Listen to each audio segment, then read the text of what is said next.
Hello. Now and today I have this uh, guest from a very exotic place, Dhammavana, a Vipassana center, 70 kilometers from Mysore, and the nearest station is Krishnaraj Nagar. I have my friend Uday. Uday, you can show up on screen. So today we shall be talking about success and its definition in the world. Uh, let's start with your opinion. What do you think is success? I, I think I like a definition where if you can do what you want to do when you want to do, maybe that's success. Okay. What about this whole world that we've created around malls and shopping and success and corporate boardrooms, the works? What happens to them? No, they're there. But if that is what you want to do, then that is success for you. If you want to be in a mall and afford whatever you want to afford in a mall, then that's success for you. If you want to be in corporate, go up the ladder and if you can do that, maybe that's what success for you. Those who are unhappy that they didn't become a CEO because that's something they couldn't do. So but if somebody's happy just being whatever they are in the corporate world, then that is success for them. Hmm. Uh, so that's an interesting definition that you put up. But let us also look at the traditional definition in terms of youngsters who are ambition is to, be something, make a success out of their lives in the traditional way success is looked at. What would you say to them to explain this point of view that you have? No, it applies to them as well. So, for example, you just start out of college. You're not going to be a manager or a director at some place, right? Most probably, you'll start off somewhere at the bottom of the. Can you do your job well? Can you find happiness in that? Can you find contentment in that? That should be success. While you're doing that, you aspire for something more. That's also fine. But in that process of aspiring and not getting fulfilled, uh, that is where you need to be careful, because then you think success is something out there and life keeps passing by. So yeah.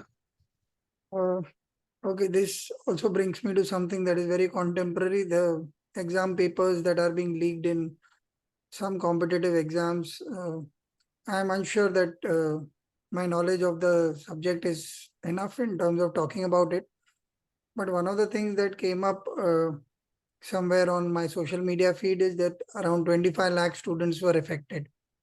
Now, here are 25 lakh people who dreamed of some kind of success in a certain exam, which will open up their career paths, which is one of the important junctures that they are at. And then they find something which is not as per what they had hoped for. And they are unsure of how their life is going to pan out now once they've invested in their dream in terms of mental, financial, uh, effort wise, all kinds of uh, things that they could have done to be successful. How should they be happy with a definition of contentment when they have just started and they are really eager to go off the blocks in terms of being successful, and now they are actually stranded neither here nor there? From your point of view, as a reasonably successful corporate guy once upon a time, and a guy who's been seeking the truth in his own way, what is the way that you look at these things? You can look at it multiple ways, but let's say the leak did not happen, right? I mean, just for discussion's sake, let's say the leak did not Yeah. happen. You wrote the exam and you did not clear it, right? Because there are only so many seats in the country, right? Even MBBS was always a very limited uh, availability thing. So what do you do next? Or those who aspire for UPSC, they studied very hard and they missed it by a mark. What do you do next? Because this is a common theme.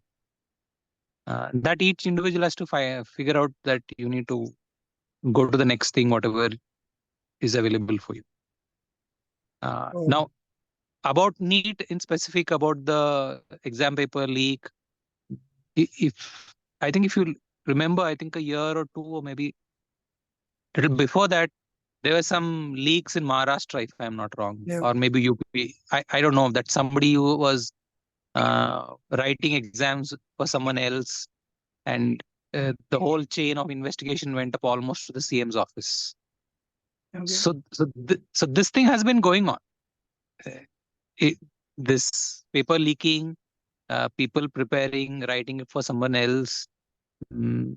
So these things have been going on. The fact that vast majority did not know, or they knew but you couldn't prove it, it still doesn't take away from the fact that a hardworking student could lose out to somebody who is cheating. So that is, you know, that's a risk one takes. That's a risk one takes when one is in this competitive society where everything is dog eat dog, and people are willing to do anything to get ahead. I think that is a risk you should be willing to take. So, so Um, if you're getting into a very uh, money oriented you know Risk. race, then all of this is part of it. To say that I don't want to be part of it, my take on it is, even if NEET was conducted very, very honestly, and these people went on to complete their MBBS, they would face the same situation in the PG entrances. They would face a similar situation when they became doctors and went to corporate hospitals where everything is about money. So then, are they asking themselves this question? Okay, I got educated at the expense of the public, and today I'm working in a five-star corporate hospital, and we are charging, hand over fist to all these patients. Um, is this what I am supposed to do? And if they feel it's perfectly fine at that point in time to take whatever is required to make a big buck, then they shouldn't be complaining about what they're seeing here, because somebody else is making a buck out of the entrance. So that's a beautiful thing because uh, you actually put the value of um ethics right in the middle of this entire thing, and you personalized it. But before getting into that element, I want to ask you, um, the students must be 20, 25 age group. I'm looking at them from that perspective. And people of my age group, say 50 plus and above, people who've lived their lives, most of their working lives, and are almost at the tail end of their last 10, 20 years of their working lives, and into retirement if they want to retire. Or what is the role that we can play to ease the concerns and ease the stress levels and anxiety levels of this competitive nature of being? um is there anything that needs to be done at all? Does success need to be redefined for them in a manner that you said? I'm trying to connect the dots, because how do you tell them that you're starting your life and it's okay not to make a lot of money? Now, I'm not saying it's not to make a lot of money, but I'm just saying that everything is not as rosy or as clear cut as it appears when you're a student. So, so today, if a student is not reading about NEET uh, Hmm. scam, and then 2 years later is or 3 years later when they write their NEET, they're all worked up, then I'll say, hey, well, this is always the case. So you're taking a call basically when you want to do medicine or engineering or join corporate or join government. You're taking a call, and this is what the working conditions are going to be based on all the reading you've done or whatever you've seen in society. And if you're okay with it, go for it. uh, does an Uh, individual have a I would choice? educate them actually. I wouldn't shield them from the truth of the world. I said this is how it is. And if you want to give, still give NEET and take a chance. And if you don't, pass or succeed, just be okay with it. If you want to fight it out in the courts, that's also fine. There's nothing wrong. But just know that this reality exists out there. Because many people who write UPSC, mm, now it's probably less, but previously they had this idealistic streak that they would go and set right the entire system, and they would take a bribe. Once they enter, they realize it's not what they thought it was. But it never was what they thought it was. They were just bookworms with very little real world experience. So if anything, I would advise the 18-year-olds, the 90-year-olds, the 16-year-olds to actually go and see these professions which they think they want to do, whether it's medicine, whether it's politics, whether it's IAS officer. Talk to people, volunteer in villages, volunteer in government hospitals, volunteer in NGOs to see there is another reality out there which you are secluding yourself by just focusing on books and marks, because that reality is going to hit you today or tomorrow. Okay, that is exactly the question I was trying to ask you. How much can an individual do in this kind of scenario where the system is kind of rigged to perform in a certain manner?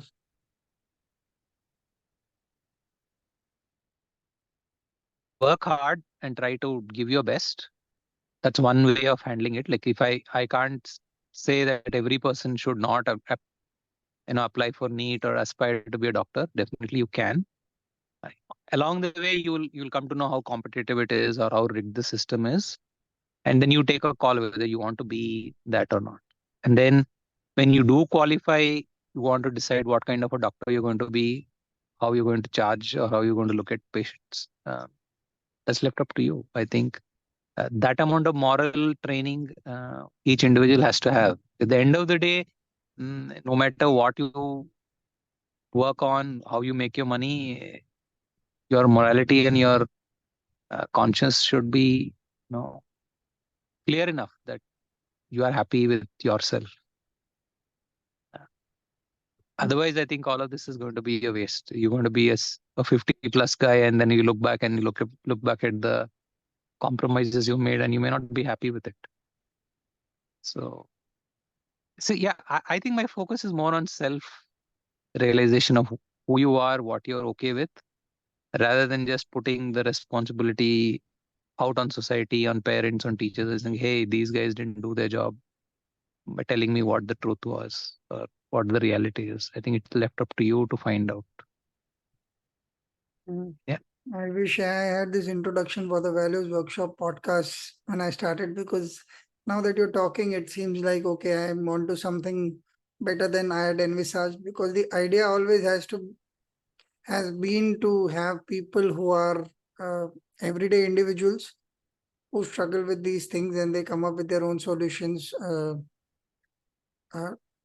and those are not textbook solutions. They actually have worked in life and they've tried to figure out what are the things that they will stand up for, and how they pass the dark night of the soul, as I tend to call it. Um, Very often it does come. How much ever you try and escape it, whether successful or not, I find that that is something that everybody has to go through at some period in their lives.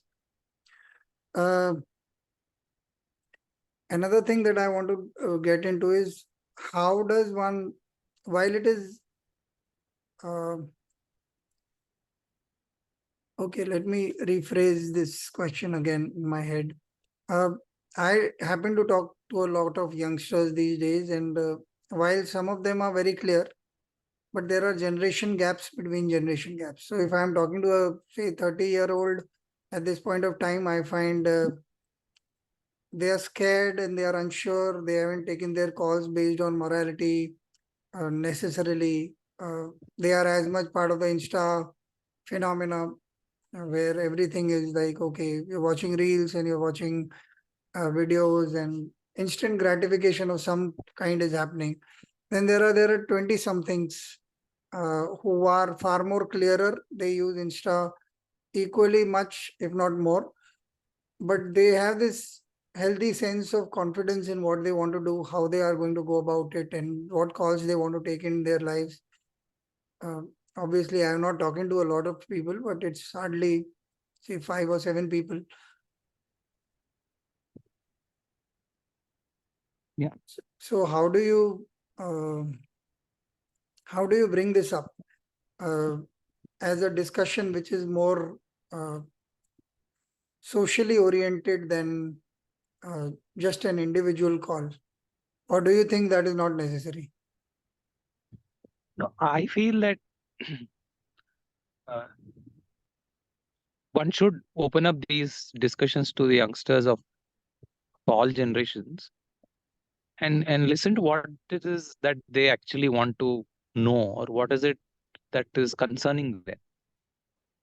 And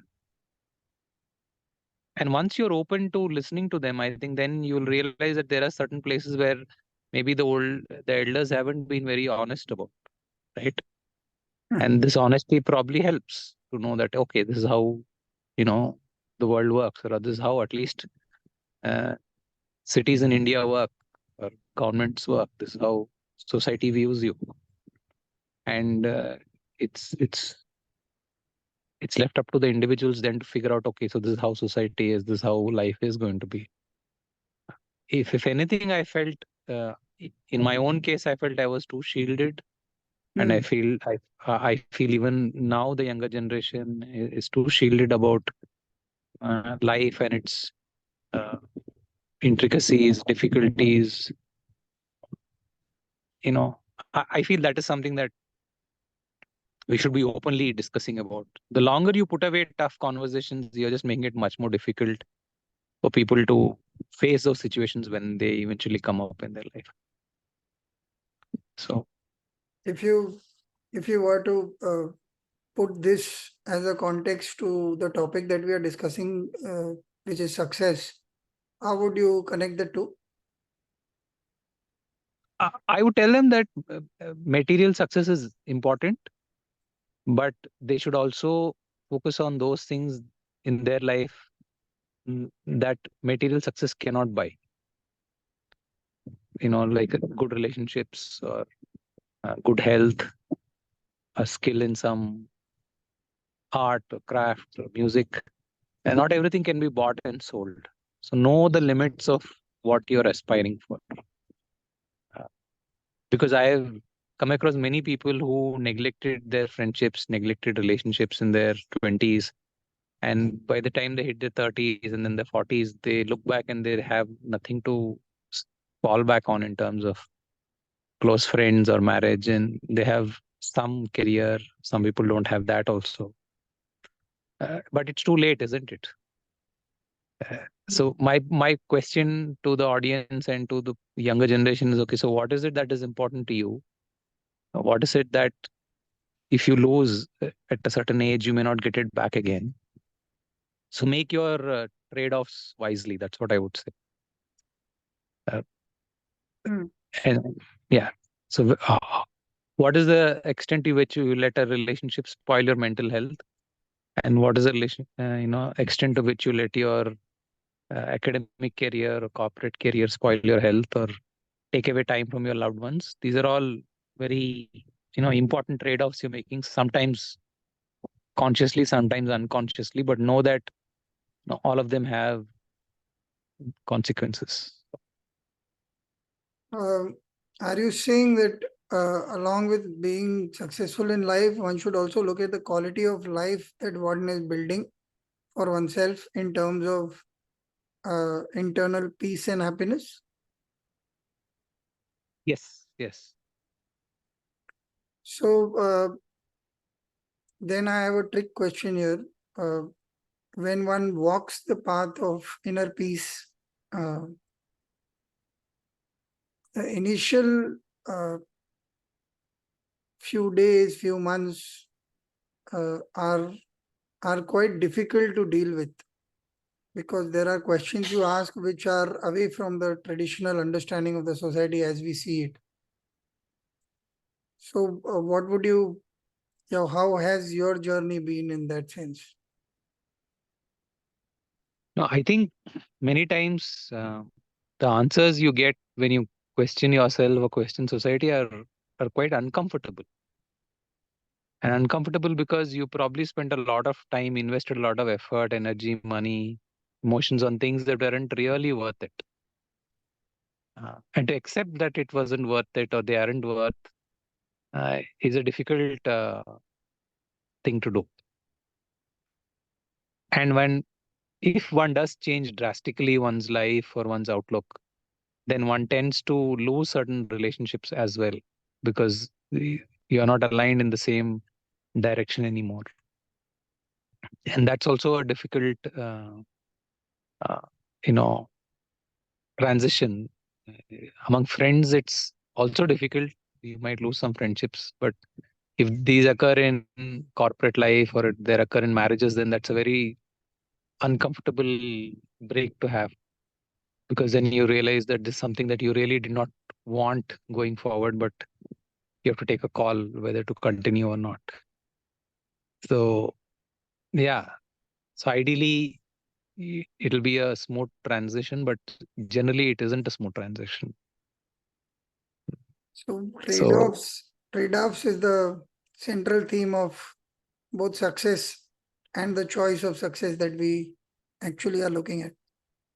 yes, yes. Trade offs that are based on some clear cut, values that, okay, this is why I'm trading off this for this. Uh, then you can at least be peaceful that, okay, I did this because I wanted to pursue this other thing, uh, and it was okay to leave something else. So, Hmm. What about the fear of lack uh, in a choice where one chooses to walk uh, quote unquote the alternative path, uh, a definition of success that is happiness more than achievement perhaps, or collection of material luxuries. There is also this sense of fear regarding lack of money or lack of essential goods that you may require now or in the near future. How have you uh, found a balance there, or is it a question that keeps raising itself from time to time? it's a question that keeps raising itself from time to time. Uh, the lack of is generally balanced with the freedom you get, and eventually one learns to adjust and be content with whatever is there, rather than aspiring for something that is not there. Uh, that journey also is beginning and definitely at times. Hmm. So that's a constant thing that comes up. Uh, if one is not, I mean, it's not like I have some crystal ball I can see into the future, what my needs might come up or what I might suddenly desire. But yeah, once in a while, you are blindsided by something that comes up, and you wish you had this or you could afford that or whatever. Uh, but you finally realize that, okay, you made these decisions many years ago, and this is what it is. Hmm. So that is one thing. But I think eventually there is certain happiness in having little as well. And I don't know how to put it, but if you have very little, there is nothing much to worry about actually. So, Um, you mentioned a phrase, this is what it is. Uh, how easy or difficult it is to come to a point where you start realizing that things are what they are. Uh, while negotiating life as it is, you did mention that we ought to train the youngsters for difficulties and realities and the harsh truths of life, of sorts. These are my words, of course. Uh, at what point can one start coming to peace with things as they are? Is there a journey to it? Is there a methodology that you applied? What helped you, or uh, are you there? What's the scene on that? I think it's hard to accept injustice uh, at any point in your life, not just as a youngster. Hmm. So that is a theme that is very difficult to come to terms with. One does come to terms with it because uh, you know you see it happening to others, and once in a while it does happen to you. And when it does happen to you, you realize the enormity of of what you've lost. But you know, maybe in case of the NEET exam, one can write it again the next year, or they might do a re-exam.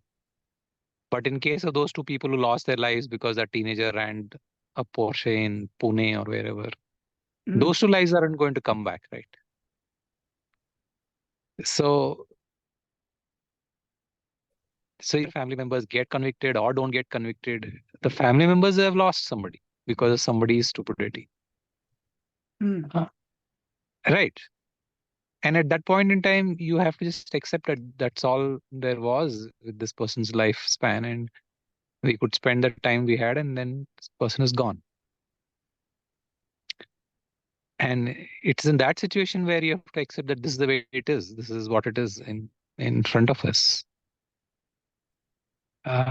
So yeah. Are you saying, now I'm using the term very lightly, not in the traditional definition of it, the death of things or people or events or things that we have invested in, the reality of that they may end at some point, or they may change from where we would like them to be. That helps people accept things as they are.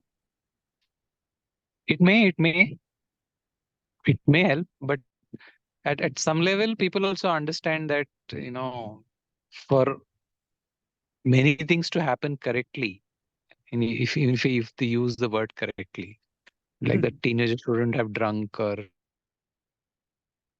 shouldn't have given NEET exam paper, shouldn't have leaked. There is a whole lot of rules, regulations, culture, ethics, morality that has to be part of the fabric of society. Without all of that, uh, these things cannot happen. It's not some magic, right? That everybody becomes honest and they don't